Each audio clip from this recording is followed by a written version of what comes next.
Welcome to study channel. मेरा नाम है मोहम्मद कैसर। बात करेंगे आज की कुछ बहुत ही महत्वपूर्ण खबरों की और शुरुआत करेंगे उत्तर प्रदेश माध्यमिक शिक्षा सेवा चयन बोर्ड से। 9 साल के बाद प्रधानाचार्य भर्ती पूरी हुई, 17 मंडलों का परिणाम जारी हो गया है। अभी कुछ दिन पहले कानपुर मंडल का रिजल्ट जारी हुआ था। मैंने आपको बताया था कि जो बचे हुए मंडल के रिजल्ट हैं वो बहुत ही जल्द जारी हो जाएंगे। 2013 की ये भर्ती थी, काफ़ी लंबा समय लगा इस भर्ती को पूरा होने में, लेकिन फाइनली भर्ती अब पूरी होने जा रही है। 632 पदों पर विज्ञापन 2013 में जारी हुआ था। तो चयन बोर्ड ने वेबसाइट पर पैनल जारी कर दिया है, यानी सेलेक्टेड छात्रों की सूची आ गई है। अब ये छात्र जाएंगे और अपने संस्थान में ज्वाइन करेंगे। तो चयन बोर्ड में इस समय सदस्य नहीं हैं, लेकिन जो काम अध्यक्ष के माध्यम से हो सकता है उसे कराया जा रहा है। पुरानी भर्ती थी, इंटरव्यू हो गया था, रिजल्ट जारी करना था और इतना काम अध्यक्ष साहब ने अपने माध्यम से करा दिया है। अब इंतज़ार है छात्रों को टीजीटी पीजीटी 2022 परीक्षा तिथि की, लेकिन ये काम बिना सदस्यों के नहीं हो पाएगा क्योंकि बड़ी परीक्षा है। 13-14 लाख छात्रों का एग्ज़ाम कराना है और सदस्यों का इंतज़ार अभी भी चयन बोर्ड में हो रहा है। इसी मुद्दे को लेकर युवा मंच ने ऐलान किया है कि 15 नवंबर यानी कल मंगलवार को एक धरना प्रदर्शन होगा। तो यदि आप चाहते हैं टीजीटी पीजीटी परीक्षा जल्द से जल्द हो तो कल प्रयागराज पत्थर गिरजाघर सिविल लाइंस पर आप जरूर पहुंचें 11 बजे, ताकि आपकी बात सरकार तक पहुंचे और परीक्षा तिथि का ऐलान हो। परीक्षा तभी होगी जब चयन बोर्ड में सदस्य आ जाएंगे, कोरम पूरा होगा, चयन बोर्ड का गठन होगा। तो आपको अपनी बात शासन तक पहुंचानी होगी क्योंकि शासन के द्वारा ही चयन बोर्ड में सदस्यों की नियुक्ति होगी। तो शिक्षक भर्ती के लिए 15 को आंदोलन है छात्रों का। प्राथमिक शिक्षक भर्ती हो या टीजीटी पीजीटी के रिक्त पद हों या महाविद्यालयों में शिक्षकों के रिक्त पद हों, इनको भरने के लिए कल छात्र पत्थर गिरजाघर पर इकट्ठा होंगे। शांतिपूर्ण ये आंदोलन होगा। बस आपको अपनी बात शासन तक पहुंचानी है। यदि आप प्रयागराज या आसपास के क्षेत्र से हैं तो आप यहाँ पर जरूर आइए, थोड़ा सा समय निकालिए और आइए और अपने हक के लिए आवाज़ उठाइए। एक गुड न्यूज़ है असिस्टेंट प्रोफेसर भर्ती के छात्रों के लिए। यहाँ पर एक बार फिर से पदों की संख्या बढ़ गई है। एडेड महाविद्यालयों में विज्ञापन संख्या 51 के तहत भर्ती आई थी।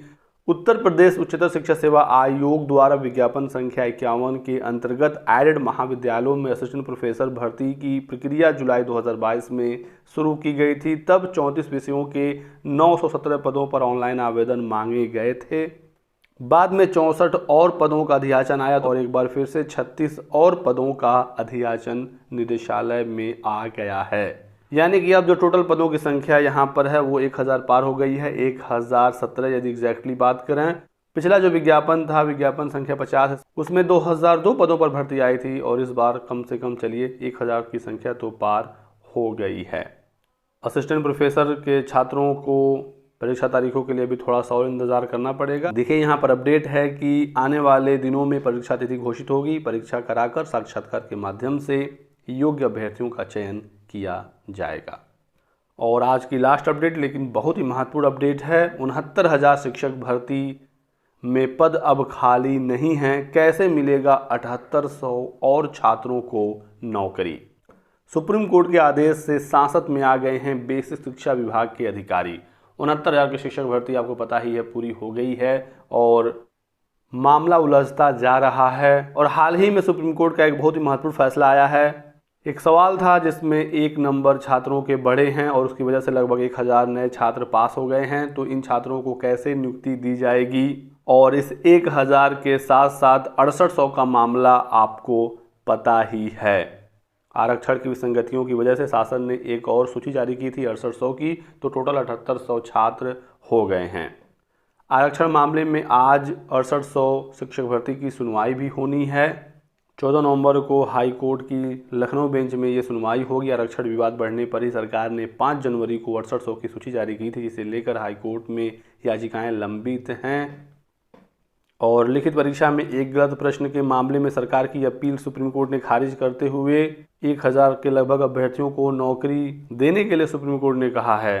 तो अब देखते हैं सरकार इसमें अब क्या रास्ता निकालती है। जब भर्तियों में शुरुआत में गड़बड़ी हो जाती है तो इसी तरीके से मामले आगे चलकर फंसते हैं। पेपर बनाते समय यदि सावधानी नहीं बरती गई, विशेषज्ञों द्वारा गलती की गई, तो बाद में ये तो होना ही है। अब इस एक नंबर की वजह से लगभग 1000 छात्र पास हो रहे हैं, सीटें आपने पहले ही भर दी हैं और 6800 का मामला चल ही रहा है। जो भी अपडेट होगी आपको सूचना दिया जाएगा, लेकिन सुप्रीम कोर्ट ने तो साफ कह दिया है कि इन छात्रों को नियुक्ति दी जाए और सुप्रीम कोर्ट के ऊपर अब कुछ है नहीं। तो क्या इसमें और पदों को जोड़ा जाएगा या कैसे एडजस्ट किया जाएगा, आने वाले समय में चीज़ें और स्पष्ट होंगी। आप हमारे साथ बने रहें। इसी तरह की लेटेस्ट और ऑथेंटिक इन्फॉर्मेशन पाने के लिए वीडियो को लाइक और चैनल को सब्सक्राइब कर दीजिए, ताकि आपको सारी जानकारियाँ इसी प्रकार की मिलती रहें। बहुत बहुत शुक्रिया वीडियो को लास्ट तक देखने के लिए। Thanks for watching.